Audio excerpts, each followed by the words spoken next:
Hey, what's up, everybody? It's me, your boy TPT, coming at you, not live and not from Twitch TV. I hope you're having a fantastic morning, afternoon, or evening. Today, we are going to be talking about our Europa Universalis 4 achievement. So, in this particular video, we are going to be talking about, you may have guessed it already, Sunset Invasion.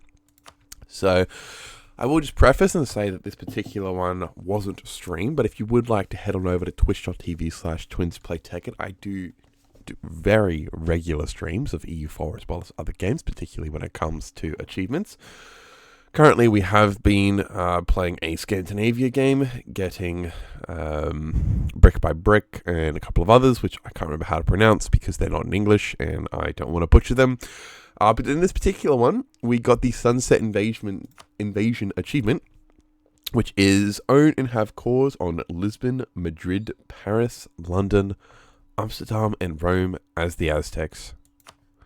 Which, as you can see, we've got London, we've got Paris, we've got Rome, we've got Madrid, and we have Lisbon.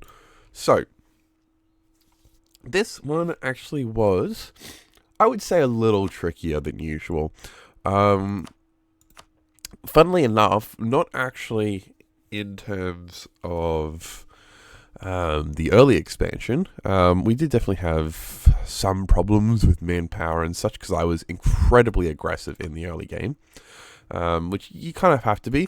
It may not look like it, but I am actually being incredibly aggressive here. It doesn't look that big, but that's because of the vassal system, which is how Nahuatl works. Essentially, I'll just skip out of it for a second. So what you need to do is you need to reform your religion, which involves getting these 5 reforms here, which are actually pretty decent, to be honest. But what you need to do for that is you need to have 5 vassals. You need to have below 25 doom, which, if you don't know, is a mechanic for the Nahuatl religion, pre-reformed. As you can see, it usually shows up here, but we finished reforming the religion, so it doesn't anymore. Essentially, it's an amount that ticks up based on events and also based on the number of provinces you have, though that number does increase over time based on the number of reforms you have, so you can slowly take more provinces. But generally speaking, it decreases based on killing enemy soldiers, basically. That's the primary mechanic of it, as well as how many reforms you have and a few other small mechanics, like we do also have this one here, which gives us a yearly +2 doom reduction as well, which helps a lot, by the way, I might add. This is a very nice little modifier here. Anyway, we'll just get back to it. So we're mostly vassalizing, but we are taking a few important provinces, particularly those that have forts on them, to make it a little bit faster to expand. So this particular one right here and this particular one do both have forts. I believe it was both of these two also ended up having forts built as well. And so we made sure to take those because we needed it in order to essentially siege down stuff faster, because it really is a bit of a race. You really need to try and navigate as quickly as possible, essentially. Like you need to navigate as quickly as possible to occupy the entirety of Central America before the Europeans get there, really. Because when the Europeans get there, you're going to have problems otherwise. And as you can see by the fact that Castilians are right here, they were quite close. So they had about, I think they had about 3 or 4 provinces here, and then that's when they declared war. So I think it was, right around here. I believe that's when they declared war. Actually, wait, no. I think I took Borado. Oh, no, sorry, there it is. So I did end up beating them quite comfortably. The reason being because France actually intervened in that war as well too, which made it a lot easier. Because as you can see, France is, well, they're a little strong. Put it that way. They're a little strong. But they actually intervened in that war on my behalf, which obviously I was still going to win, but it just meant that I could take a bit more war score than I otherwise would have been without having to wait for the 25 ticking war score to take forever. I then also took over the Caribbean. And now, where do you guys think my first province was in the old world? I'll give you a few seconds to think on it. Post your answers in the comments down below if you want to take a guess as to where you think my first province was in the New World. But the answer is, drum roll please, Gotland. I actually landed on Gotland first. As you can see by this lovely green outline, essentially what happened is Gotland didn't have any allies. I noticed that they were just barely within my coring range. If you are worried about coring range, the monument around here, I believe it is, I'll show you out in a second. But that one does actually allow you to ignore coring range at its maximum level. So if you have any issues with coring range, just upgrade the monument. It's quite expensive, but you know, it does get the job done. But there you go. That was our first step. And our second step was actually down here into Tunis. Because having one province is nice. But I kind of realized, look, I can't, like only one province is not really enough area. I need to be able to stage a couple of armies here. And I really don't want them taking attrition if I don't need it. So I conquered a little bit of the Barbary coast, specifically Tunis, which allowed me to put a bunch of troops there, and as well as my navy. And then after that, I conquered Ireland. It did take 2 attempts because I messed up the first time. And also the British Navy is, you know, a little powerful. And then right after that, I took Lisbon because I noticed that Portugal was weak. Jumped on Portugal, cancelled his alliance with Castile, and then shortly afterwards I declared war on Castile. Then declared war on Great Britain again, bonked France, and bonked Italy next, because Italy didn't have any allies, and Austria was my ally during this process for most of it. Most of it, I say, because obviously they weren't my ally for all of it. And then I took Amsterdam, and then that was the victory right there. So we are looking pretty good. We make 926 gold per month, so we are just short of being an economic hegemon. We do also have 102 heavy ships, which was very important, particularly when it came to beating up specifically England. That's when they were very, very important. Like you can see, we had 60 heavy ships there, as well as another 19 there, and another 22 there. Because we were versing some very, very big navies. I mean, look at that. 60 heavy ships from Great Britain, 30 heavy ships from France, 24 from Italy, and that's after I killed several. Because if we look at the naval losses, yeah, 40 heavy ships dead, 50 heavy ships dead, 42 heavy ships dead, 34 heavy ships dead. Most of that is me, honestly. I lost 8, but most of these dead heavy ships, that is me that's been doing that. Same with France as well, too, down there at 18. Like, I was the one killing pretty much most of these, except for Russia and the Ottomans. But all the rest of those, that's all me. 13 colonies, that's me too. You know, so it was some very violent naval warfare. As a result of that, you may notice I went quality and economic. Obviously, you want to go economic early on because of the just sheer amount of gold that you get. I'm currently making 149 ducats a month from gold. If you don't know, if you are a little confused about why you're not making a lot of money from gold, it's because you haven't reformed your religion yet. Just a heads up there.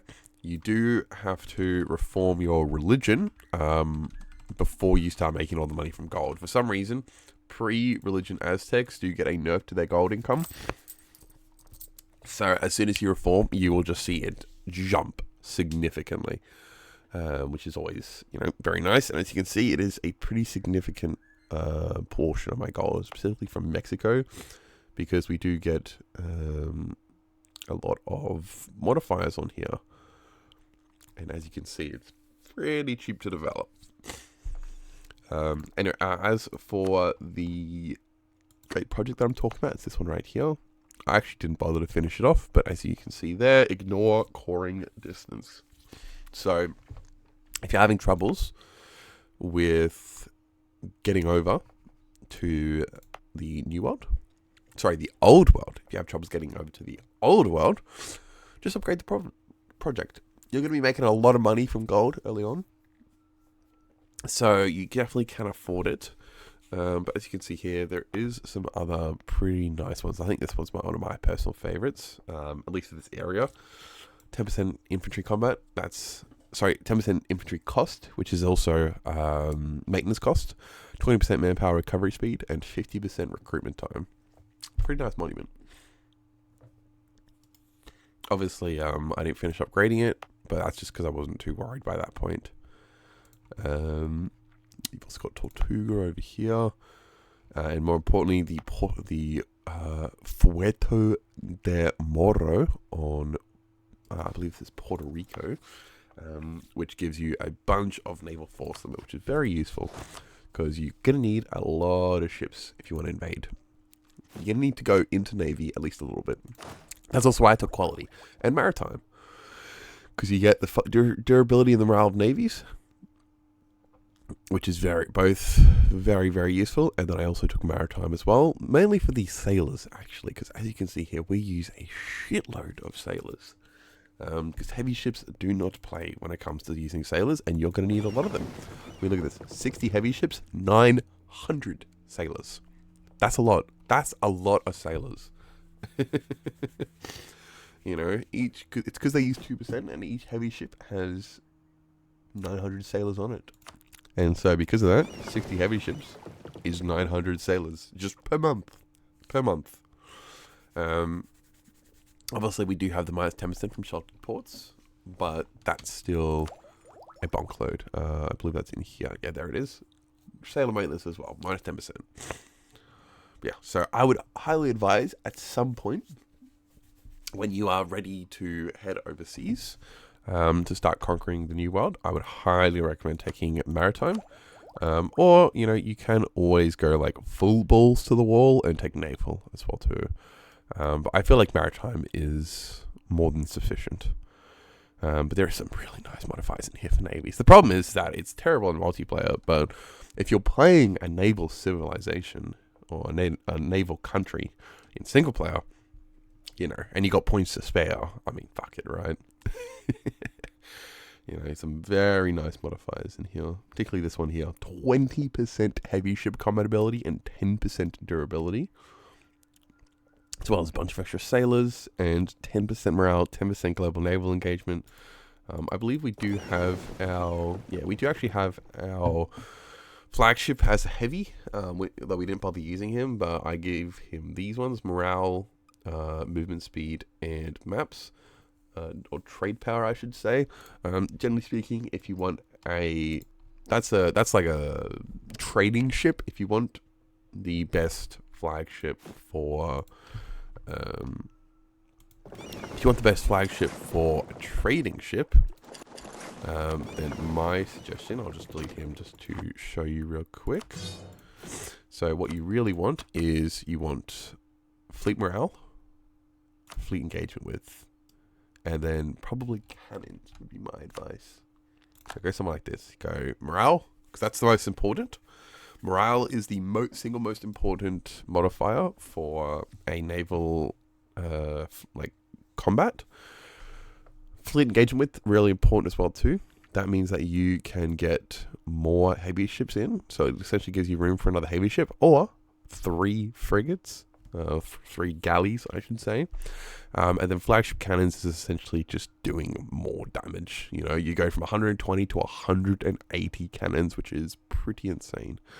Well, that's just a 3-decker, obviously. You do still unlock, you unlock more cannons as you get later on in the tech tree, but it's 50%. So, gives you some pretty good damage there. So that's my advice if you want to create specifically a maximum combat flagship. Oftentimes, usually I'll just do something like that. I'll grab movement speed, and then usually just like morale or something, to be honest. Like usually probably just like that. So you got your trade power, your movement speed, and your morale. That's like what I usually grab, but that's because I'm usually not focusing too much on naval combat, given that I usually just build a shitload of heavies. Movement speed can also be useful as well, but given it was a heavy ship, it wasn't really making that much of a difference. But that being said, achievement secured, and honestly, definitely a little difficult. Surprisingly, not in defending from the colonizers. That was actually pretty easy. The difficult part was actually getting over here, especially with how powerful this France is. I mean, look at the size of this. Look at the size of this absolute behemoth of a France. I mean, number 5 GP. Austrian Empire also massive as well, by the way. I've had some very large Austria games recently. You can't really see him, but I mean, you can kind of intuit that he's got like a bunch of Poland, all of Bohemia, Brandenburg, all of Austria, Bavaria, all of the Low Countries, or most of the Low Countries at least. But yeah, just some very, very powerful Europeans. Great Britain also very strong as well too. They were quite a pain in the butt, particularly with their colonies, which I obviously have taken a bunch of. I also took a fair chunk of the Portuguese ones, but funnily enough, the colonies didn't really want to fight me that much, especially once I set up these forts here. I just put 2 forts down with some ramparts, and then some forts over here, fort here, fort here. And they pretty much didn't really want to fight me from that point onwards. A few forts around here as well too, obviously. But yeah, the colonies, definitely a little inconvenient, but the biggest problem was definitely getting the strong enough navy and army, because the Great Britain, 426,000 troops, and a lot of those were right here. So I had to send over a lot of troops, which meant that it was, I was quite nervous about the colonies, but they have very awful militaries, so it actually didn't go that badly. Anyway, I hope you guys have enjoyed. If you did, be sure to hit that subscribe button. Be sure to head over to twitch.tv/TwinsPlayTagit to check out when I record, when I stream my achievement runs. Currently, when this one goes live, we will be playing probably Scandinavia, or possibly a mod from one of my community members, Alexius. But anyway, hope you guys have enjoyed, and I will see you all there. Oh, don't forget to join the Discord as well. Anyway, catch you next time. Peace.